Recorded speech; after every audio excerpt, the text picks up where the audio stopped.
Well, I think he cuts inside, and I think Bagheera just sticks his arm out, and there is contact arm to arm, and Rizzoli, the referee, decides that that is a penalty. Now, we can't get a great angle from that. This is probably the best one. You see his right arm on the right arm there. There's definitely a little pull, and I think the referee's position here, can he see through Bagheera's chest and see that he's pulled back? I think the referee has a little guess that he's pulled him back, and the miss, you know, he doesn't miss very often from any range, but when 12 yards with a goalkeeper to beat, it's a poor penalty because he misses. So, is the contact? I think there was minimal, but is he in his right to go down? Probably say yeah. But the technique is, I mean, has the arm been pulled back, or has Ashley Young just left his arm sort of trailing behind? And if so, what do you do if he then falls over? Well, you could say he's obviously played for it. And again, if you're a Man United player and you see a player getting tugged back, you want him to go down. Ashley Young's obviously gone down too much over the last few months. He's been heavily criticised in England, but of course we're obviously from a foreign country and it's almost more accepted, but he's almost conned the referee there. But again, if he scores the penalty as a United player and a supporter, you'll be delighted, but he's conned the referee there. That post at this end of the ground here, I think they might retire that and put it in a museum, because it saved them a couple of times tonight, didn't it? Well, it did. They created a couple of good chances, and this is what you want your winger to do. You want him to run at the fullback, because when he runs at the fullback, the back four have to drop off.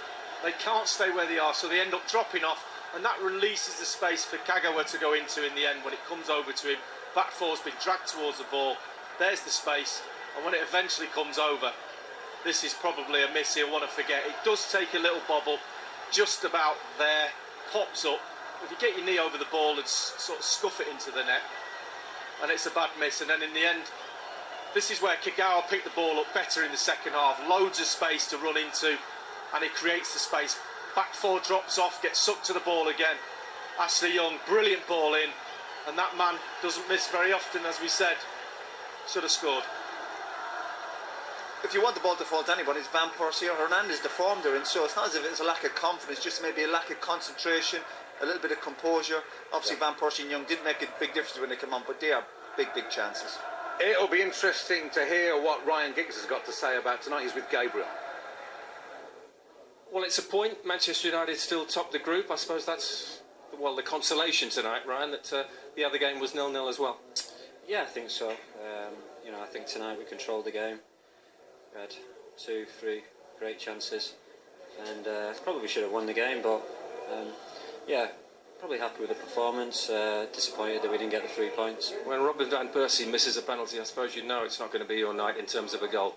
Yeah, I mean, Robin scores, you know, for fun, so you can never have a go at anyone for missing a penalty. It happens sometimes. You just got to get on with it. When that cross falls to Javier Hernandez early in the second half, what are you thinking? Yeah, I mean, you wouldn't want it to drop to anyone else.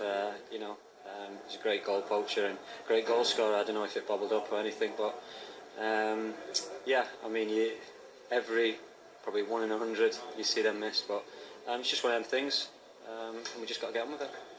How do you evaluate the group now? Because away at Leverkusen, home to Donetsk, and Sociedad very much the weakest team in the group. So do you sense you might have lost an opportunity tonight?